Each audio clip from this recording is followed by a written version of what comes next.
G'day guys, and today we've got to talk about the recent push to legalise abortion in New South Wales. Now if I sound a little down in this video, it's because this sort of stuff really gets to me, but let's just get on with it. So a bill to decriminalise abortion has passed through the lower house of Parliament in New South Wales by 59 votes to 31 after some lengthy debate. Many amendments to the bill were proposed, with some being added. I'm sure you can look those up yourself. I'm not too interested in them if I'm honest. Now, what's noteworthy about this vote in the lower house is that it split some members of the Liberal Party. Some voted against it, the more conservative-minded members of the Liberal Party, and some voted for it, including the state's Premier, whose last name I'm not going to try and pronounce because I always get it wrong, so let's just call her Gladys. So Gladys, who ran a very difficult campaign to maintain a hold on New South Wales, something that had never been done, winning New South Wales for the Liberal Party 3 times in a row, is in support of this bill.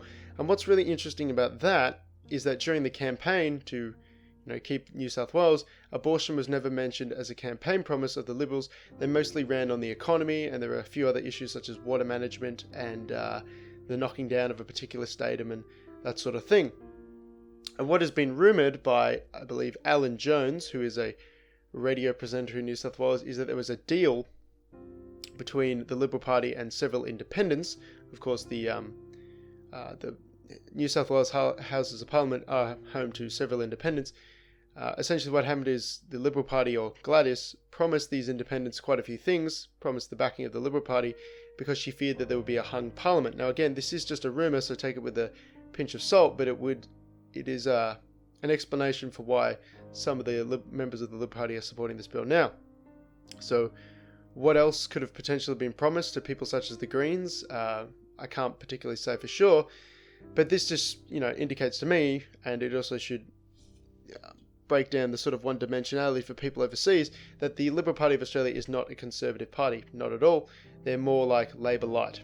You could call them a centrist party. I just see them as, not as authoritarian as the Labor Party, but what I noticed following this election, and especially the national election, is that people were very happy that the so-called Conservatives have won and the right wing had won a big victory in Australia, and the propagandistic tabloids were also out in force here in Australia, but the truth of the matter is the Liberal Party of Australia is not a conservative party. Just thought I'd throw that in there. So the state of abortion in Australia. Australia has an estimated 80,000 abortions per year. Several states have legalised abortion already. New South Wales is not the first. Just some interesting information here from the Sydney Morning Herald. I'll just quote this. One of the more horrifying realities of later term abortion, of course, one of the amendments to the bill is, of course, you can only have abortions up to a certain period and that sort of thing. And this was discussing later term abortions, which is available in Victoria, is that babies are born alive following a termination with the deliberate intent that they die with no life-saving measures implemented. In Victoria, between 2008 and 2016, there have been 336 babies who were born alive during an abortion and who die after delivery. We do not have the data to know how long they live for, whether these babies may have lived if brought to term, or if life-saving measures were implemented.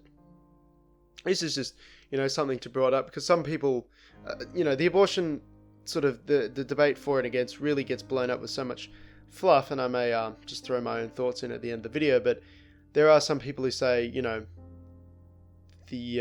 it's not okay to kill the baby after it comes out of the womb, but it's perfectly okay to kill it before it comes out of the womb, or the fetus, or whatever they want to call it. There's so much interesting linguistic propaganda around abortion. I'll have to do a video on that as well. But yeah, some babies are born and then are basically allowed to die, which is it's certainly something when this is something that we're wanting to get proposed in my home state. So the bill has passed through the lower house and it's seeking to go through the upper house. I believe this will happen next week or later on this week. I'm a little behind on my news at the moment. I was away on the weekend. So standing against the bill for sure, we have 6 members of the Liberal Party, one member of One Nation, bit of a tongue twister, 2 shooters of fishers and farmers, and 1 Christian Democrat. So we have 10 out of the 42 expected senators or members of Parliament expected to vote no. Now this doesn't look good, of course, for any hopes of stopping the bill, so it does seem likely that New South Wales would decriminalise abortion, and I'm not a fan of that.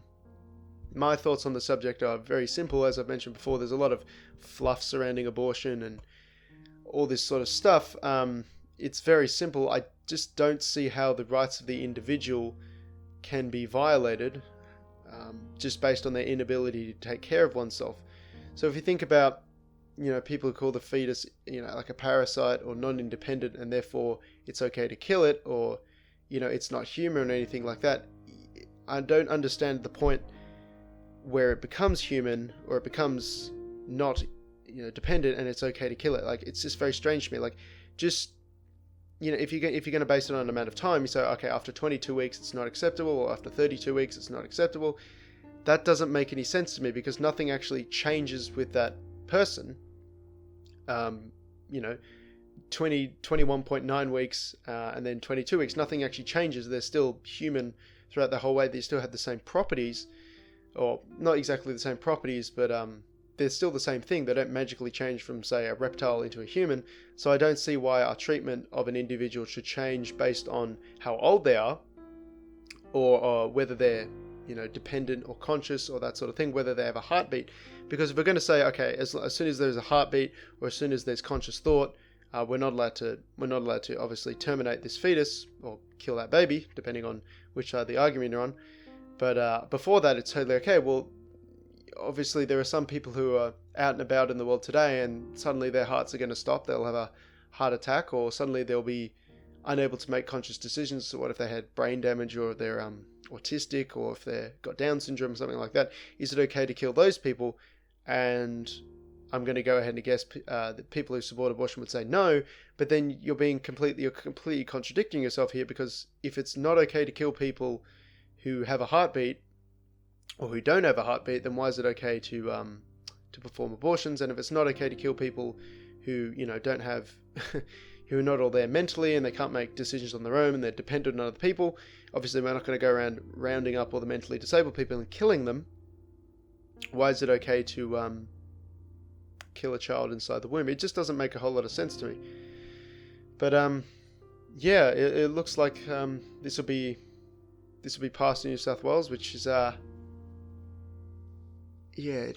I mentioned, it does get to me, because it's like this weird thing where we come to as a society where we're so far divorced from reality and ethics and philosophy that we decide that it's okay to kill children. It's just, it really does hit a chord with me, and not in a good way. So I think I'll just end the video here before I drag you down too much. Thanks all for sticking around, and have a good one.